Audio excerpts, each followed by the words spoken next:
मेरा अधूरापन।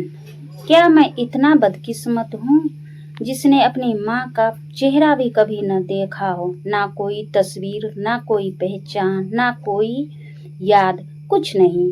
हाँ, मैं यही हूँ। मेरे पैदा होते ही मेरी माँ गुजर गई और जैसे किसी पुरानी परंपरा की तरह मेरे पिता ने मुझे जन्म का दोषी मानकर मुझे छोड़कर चले गए। कहते हैं जिसे देखना नहीं होता उसे भूलना आसान होता है। पिताजी ने मुझे ऐसे भुला दिया जैसे मैं कभी था ही नहीं। मेरी पूरी दुनिया बस एक कमरे की दीवारें और अधूरी रोटियां की भूख थी। कोई मुझे संभालने वाला नहीं था। मुझे नहीं पता मेरे होश संभालने और समझने तक किसने मुझे संभाला। उसके बाद मैंने खुद को अकेला ही पाया, लेकिन जिंदगी में एक छाया थी, एक परछाई, एक आंटी। हाँ आंटी, मेरी अनदेखी पहरेदार। जब भी भूख के मारे पेट मरोड़ने लगता, जब भी मुसीबतें मुझे नोचने आती, जब भी मैं गलत रास्ते की तरफ मुड़ने लगता, वो कहीं से अचानक आ जाती। कभी रोटी लेकर, कभी मेरी हिम्मत बढ़ाने, कभी मुझे गलत रास्ते पर जाने से रोकने, मुझे काम दिलाने वाली, मुझे स्कूल जाने की सीख देने वाली थी, वही थी। लेकिन शायद वो भी मुझे अपने पास नहीं रखना चाहती थी। मैंने कई बार कहा, आप मुझे अपने घर क्यों नहीं ले जाती? तो बस वही कहती, तुम हमारे अपने साथ नहीं ले जा सकती। ना कोई रिश्ता, ना कोई बंधन, फिर भी वो ऐसे संभालती जैसे मैं उसका अपना सब कुछ हूँ। कभी कभी मुझे लगता वो मेरे लिए ही बनी है, मेरे इर्द गिर्द एक आदर्श डाल ढाल की तरह। मैं यहाँ वहाँ काम करके जैसे तैसे अपनी पढ़ाई करता रहा।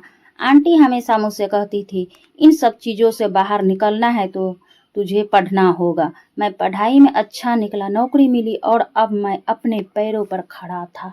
लोग कहते, तुम अकेले कैसे बड़े हुए? मैं बस मुस्कुरा देता।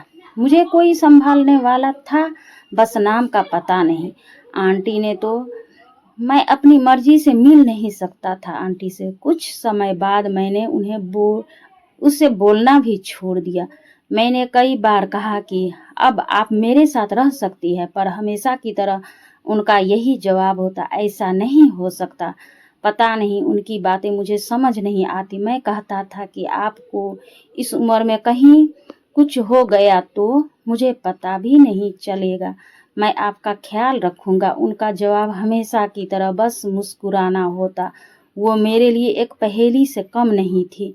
घर में वह सोचकर चुप ही हो जाता कि कहीं वह भी मुझसे नाराज न हो जाए। आंटी एक दिन आई और फिर से अपनी पहेलियां बुझाने लगी। कहती है, बेटा अब तुम बड़े हो गए, अब मुझे कोई डर ना फिक्र है।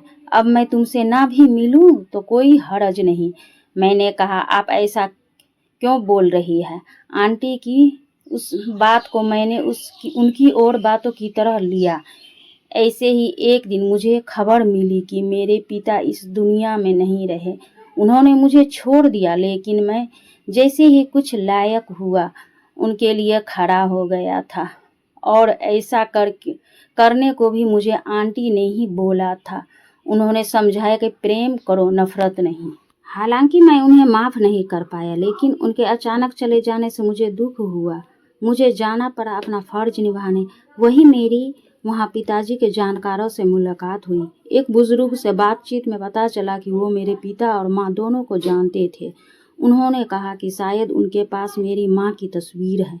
इतने सालों के बाद मुझे लगा कि अब हो सकता है मैं अपनी जन्म देने वाली माँ की शक्ल तो देख सकूंगा। मैं उनके साथ उनके घर गया। दीवारों को पुराने फ्रेम, पीले पड़े फोटो, धुंधली यादें। फिर उन्होंने एक पुराना ट्रंक खोला, कपड़ों के बीच से एक फोटो निकाली और तस्वीर में मेरे हाथ में रखते ही दुनिया थम गई। तस्वीर में जो चेहरा था, मेरे हाथ कांप रहे थे, दिल धड़कने लगा, सांस थम सी गई। तस्वीर में जो भी थी वो और कोई नहीं, मेरी आंटी थी।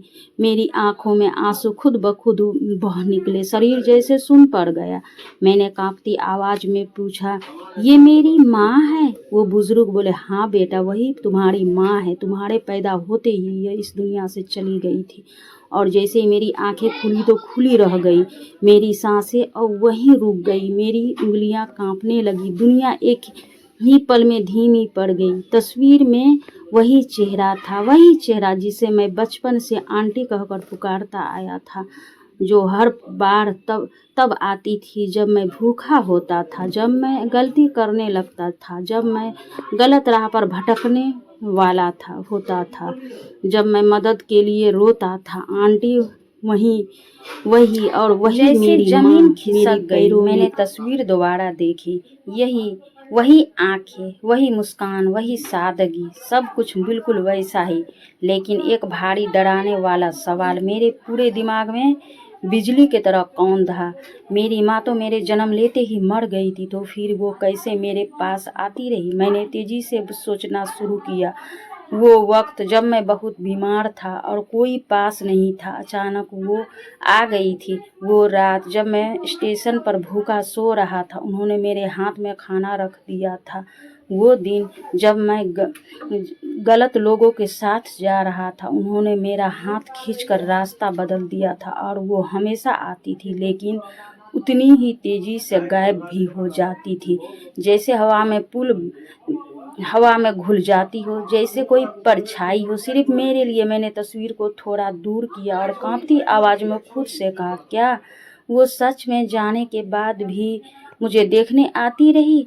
दिल की धड़कनें बढ़ा देने वाली हिंदी इस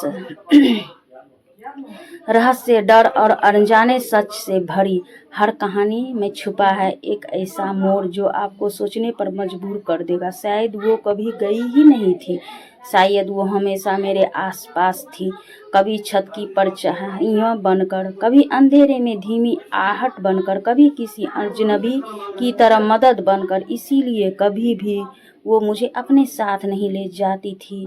यह राज था उनकी पहेली भरी बातों का। मेरी आंखों से आंसू टपकने लगे। मैंने तस्वीर अपने सीने से लगा ली और पहली बार अपने जीवन में महसूस किया, मैं कभी अकेला था ही नहीं, वो मेरे हर कदम पर साथ थी। मैंने धीरे से तस्वीर को देखा और फुसफुसाया, माँ, आपको अब पहचान लिया। आप कहीं भी हो, मुझे पता है आप यहीं हो। मैं कमरे से बाहर निकला, दिल भारी था पर खाली नहीं। मुझे पता था कि माँ अब नहीं आएगी। उनकी आखिर मुलाकात में कहीं बातों का मतलब मुझे अब समझ में आ गया था।